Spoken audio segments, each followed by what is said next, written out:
What's up guys, Sal here. So if there's one feature we should expect from a smartphone with an OLED screen, it's an always-on display. Android phones have had this feature for many years now, but Apple for some reason has not enabled this feature on the iPhones, even though they have shifted to OLED many years ago. The always-on display is a major passive productivity booster, letting a person check the time, their battery percentage, weather, calendar events, and pending notifications at a glance. And the fact that it has been on Android for years and its continued absence on the iPhone is baffling. But it looks like this is finally about to change with the new iPhone 14 Pro lineup.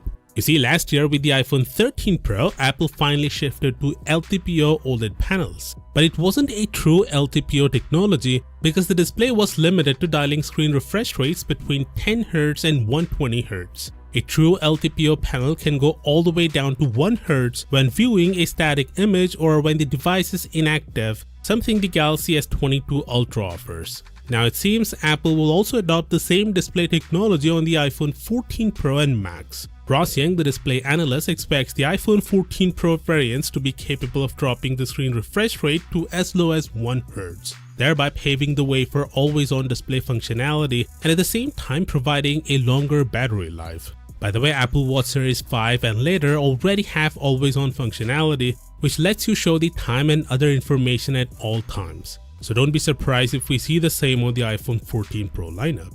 Now speaking of the 14 Pro, we have our very best and most accurate look at the iPhone 14 Pro so far, courtesy of John Prosser. The pill-shaped cutout looks big by 2022 standards and is laughable when compared to say the S22 Ultra. Also, it says below the notch, which means it doesn't look like you'll be gaining much in the way of usable space. But Apple desperately needed a design change after using the notch for many years, and unfortunately this is the best they can do unless they hide those sensors underneath, which by the way will happen next year with the iPhone 15 Pro, where the Face ID sensors will be embedded under the display with only a hole for the front-facing camera. Anyway, the rear camera module also looks significantly bigger too, and the reason for that is a bigger 48 megapixel sensor. The charging port is still Lightning, but Apple will shift to USB-C next year. Also, Apple is using a new and improved front-facing camera, and ET News reports that the unit price of this front-facing camera is nearly 3 times more compared to previous models.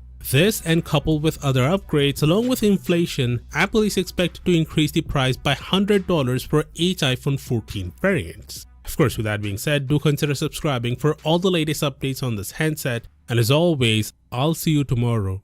Peace out.